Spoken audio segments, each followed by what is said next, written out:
Hello and welcome to Palace Intrigue. I am your host, Mark Francis. Christopher Anderson, who has written a new book about the monarch titled The King, The Life of Charles III, says King Charles deeply regrets making his sons, Prince William and Prince Harry, walk behind the coffin of their mother, Princess Diana, during her funeral. Anderson told Us Weekly, "I think it haunts him because it haunts them and they've spoken about it. I've written that I believe it's a form of PTSD. Anderson added Harry sometimes has trouble flying into London. He said it reminds him of that day when he had to walk behind the coffin, and they were more or less bullied into doing it by the palace, by the men in grey who really run the palace, the people that Diana used to complain about." Charles, old Spencer, Diana's brother, has also said that he felt that he was tricked into doing it and regrets it. He said it was like walking through a tunnel of grief. In 2017, Harry told Newsweek, "My mother had just died and I had to walk a long way behind her coffin, surrounded by thousands of people watching me while millions more did on television. I don't think any child should be asked to do that under any circumstances.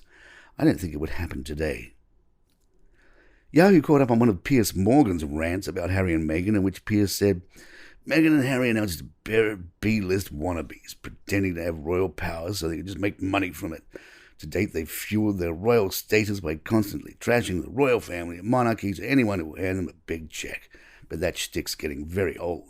How many more times can they wail in public about how awful their families are before we will just stop listening?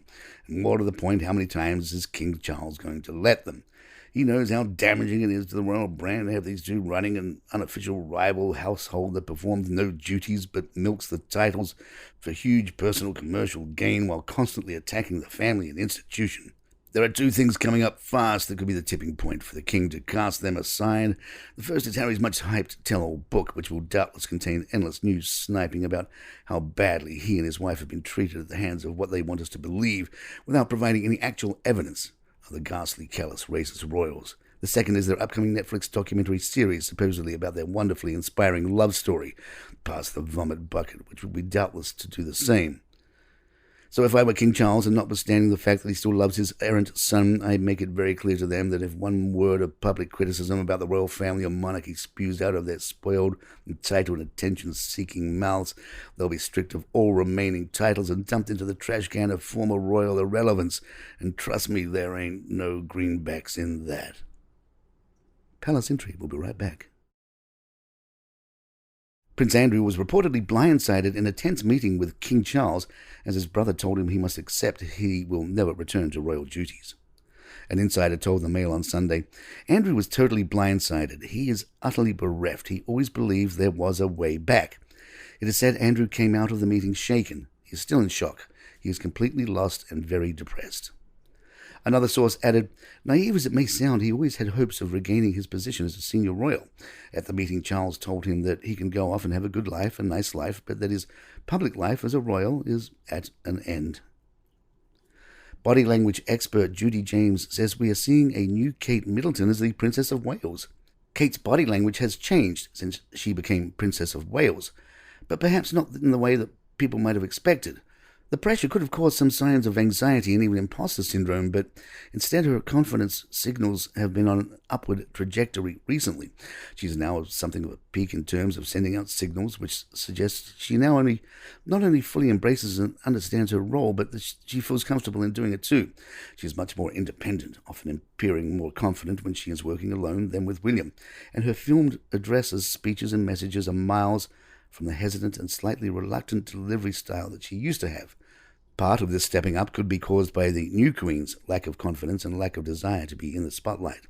Camilla is very much her husband's support act primarily, and she can look uncomfortable when she is in her royal role. This might have nudged Kate into the strong position she holds now, both inside and outside the royal firm. Something that seems very nouveau Kate is the tendency to become more tactile with her husband in public than less. Rising up the ranks to next in line to the throne could have made the always non-tactile and often rather cautious and formal royal couple even more so, but the opposite seems to have applied. Recently, we have seen the pair looking far more relaxed and playful together and even quite tactile in public. This tract of touch and public displays of affection might have been prompted by the loss of the late Queen. She was more traditionally royal, and it could be that there had been some small relaxation of the rules since she died. Even Charles has been much more openly tactile and affectionate towards Camilla recently. Or it could also be the grief prompted by her death, when mutual support was so vital, and there was also more open displays of tears and other emotions of sadness from all the royal family.